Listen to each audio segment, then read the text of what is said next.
रहीम अस्सलाम वालेकुम। आज हम जो है वो अमन ज़बाननामा के हवाले से एक और उन्वान आपकी खिदमत में लाए हैं जिसका ताल्लुक़ आपकी किताब अमन ज़बाननामा से है। ठीक है, इसके अंदर आप सफ़ा नंबर 51 यानी 51 जो है वो सबसे पहले खोलेंगे और सफ़ा नंबर 51 के ऊपर आपको नज़र आएंगे गलत फ़िक्रात की दुरुस्ती।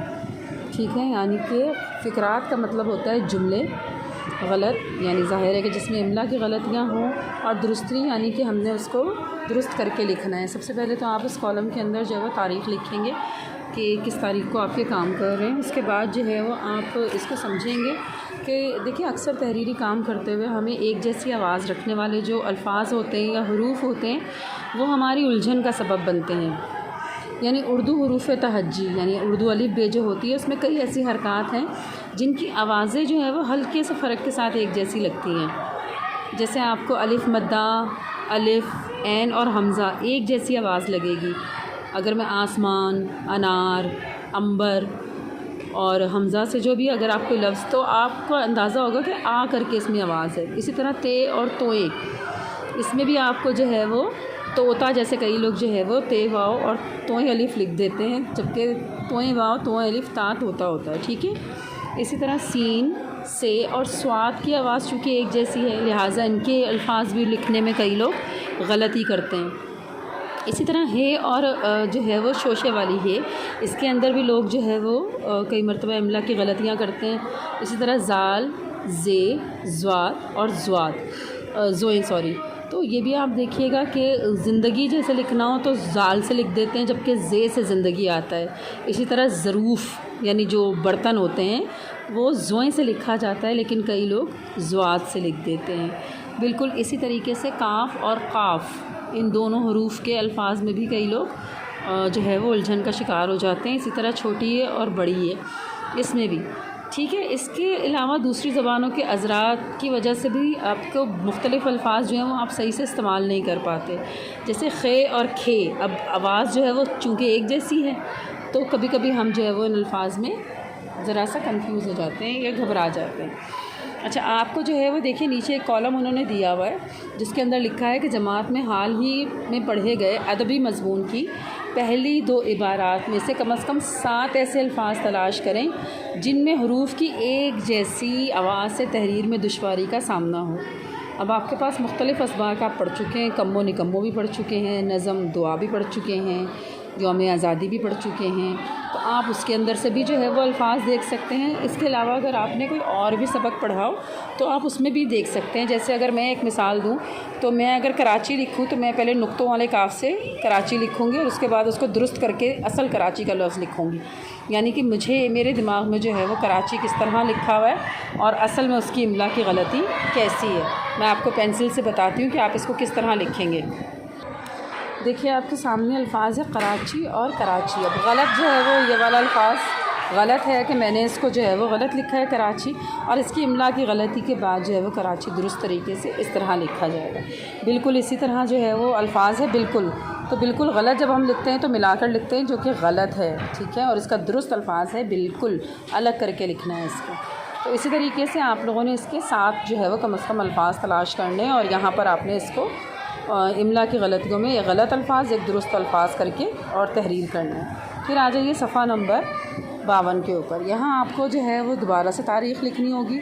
अब आपने जो दिए गए फ़िक्रात हैं यानी ये जो जुमले हैं जितने भी, इनके अंदर जो गलत इमला और हिज्जे की अगलात हैं उन्हें तलाश करना है, उनको सर्कल करना है यानी दायरा बनाना है और उनको दुरुस्त अल्फाज और हिज्जे के साथ दोबारा लिखना है। ठीक है ना। जैसे पहला जुमला है, हम सबको अपनी सेहत और तंदुरुस्ती का ख़याल रखना चाहिए। अब इसमें आपको नज़र आ रहा होगा, मैं आपको समझाने की गर्ज से एक जुमला समझा रही हूँ।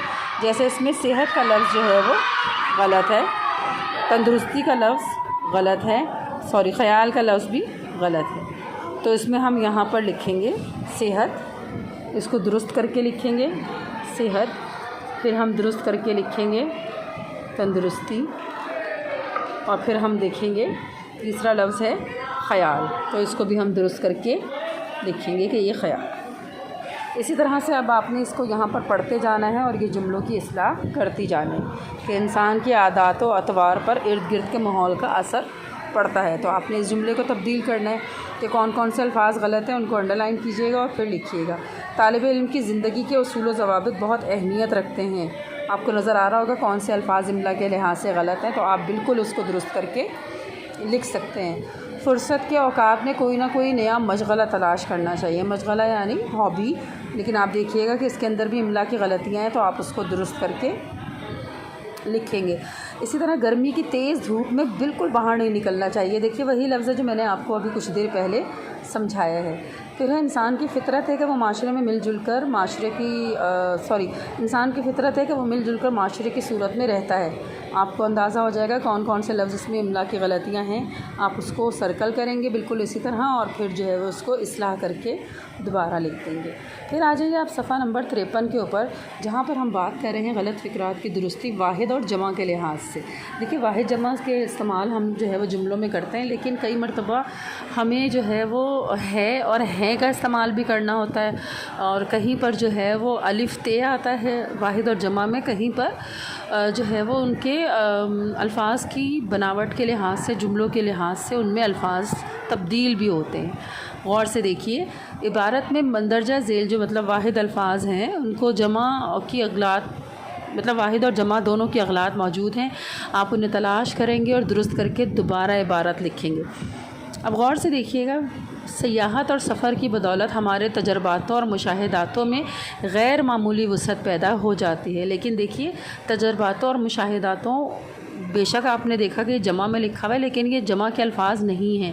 इसके अंदर हम जब जमा का अल्फाज इस्तेमाल करेंगे, हम तजर्बात और मुशाहिदात का अल्फाज शामिल करेंगे कि सयाहत और सफ़र के मामले में हमारे तजर्बात और मुशाहिदात में गैर मामूली वसअत पैदा होती है। वसअत के मायने होता है जो है वो कि गहराई, या आप ये समझ लीजिए वसअत के फैली हुई कोई चीज़, कि किस चीज़ से आपकी जो है वो सोच में इजाफ़ा होता है। वसअत माने इजाफ़ा होना, फैलना, ठीक है। इससे किसी इलाके या मुल्क के बारे में मालूमातों में भी इजाफ़ा होता है। अब आप यहाँ मालूमातों को लफ्ज़ की जगह क्या लिखेंगे? मालूमात, ठीक है ना। और इलाका की जगह इलाके। सही अल्फाज हम तब्दील करते जाएंगे। आप इन्हीं अल्फाज को जो है वो अंडरलाइन भी करते जाएंगे और तब्दील करते जाएंगे। जैसे मैंने तजर्बातों अंडरलाइन किया, मुशाहिदातों किया, इलाके किया, मालूमातों किया, और उसको फिर मैं दोबारा दुरुस्त करके नीचे यही इबारत दोबारा नीचे लिखूँगी। दुनिया के हालातों का पता चलता है, तो आप इसमें अंडरलाइन करेंगे।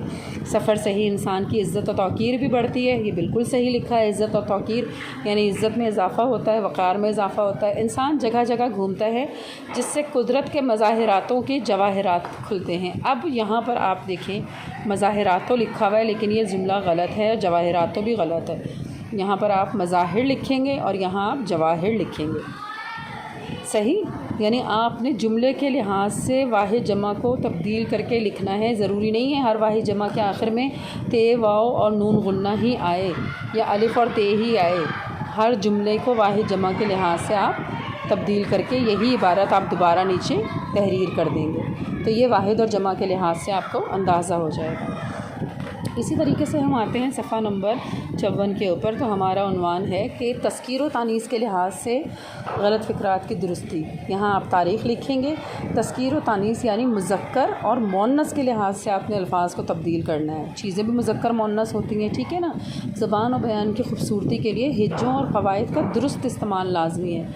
आप जब जुमलों के अंदर जो है वो आप तस्कीर व तानीस का यानी मुज़क्कर मुअन्नस का ख़याल रखते हैं, तो आपके बोलने में जो है वो एक अलग ही हुस्न होता है, खूबसूरती होती है, ठीक है ना।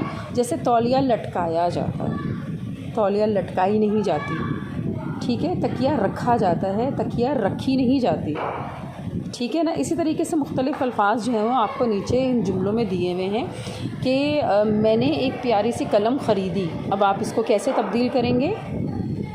बिल्कुल, मैंने एक प्यारा सा कलम ख़रीदा। तो आप ये पूरा जुमला यहाँ दोबारा लिख देंगे। इसी तरह बाज़ार में बहुत हजूम थी, आप दुरुस्त जुमला लिखेंगे। गुलाब का फूल बाग़ में बहुत अच्छी लगती है, आप दुरुस्त जुमला लिखेंगे। कौमी दिन के मौके पर मेरा तकरीर बहुत पसंद किया गया। आप इसको भी पढ़ के इसको इस्लाह करेंगे और दुरुस्त करके दोबारा से तहरीर करेंगे। इसी तरह से आप फिर उर्दू लिसानियात की कॉपी निकालेंगे और उसके अंदर भी जो है वो आपने हमारा वतन के उन्वान पर इमला की तज़कीर व तानीस के लिहाज से, इमला की हिज्जे के अल्फाज के लिहाज से, इसी तरह वाहिद जमा के लिहाज से सारी अक़साम को मिलाते हुए एक दुरुस्त पैराग्राफ़ लिखना है। आपने उसमें कोई गलतियाँ नहीं लिखनी, आपने हमारा वतन के उन्वान से पूरा एक प्रॉपर पैराग्राफ़ लिखना है 80 से 100 अल्फाज का उर्दू लिसानियात की कॉपी में, जिसमें आप जो है वो इमला की गलतियों को जो है वो मतलब किए बग़ैर उसमें सारी आपकी इस्लाहात आनी चाहिए कि आपने उसमें इमला की गलतियाँ भी सही लिखी हैं, वाहिद जमा के अल्फाज भी इस्तेमाल किए और तज़कीर व तानीस के भी अल्फाज इस्तेमाल किए। जैसे हमें अपने वतन से बहुत मोहब्बत है, अपना वतन सबको प्यारा होता है, और उसी तरीके से फिर आप इसको बढ़ाते जाइए और उसको लिखते जाइए।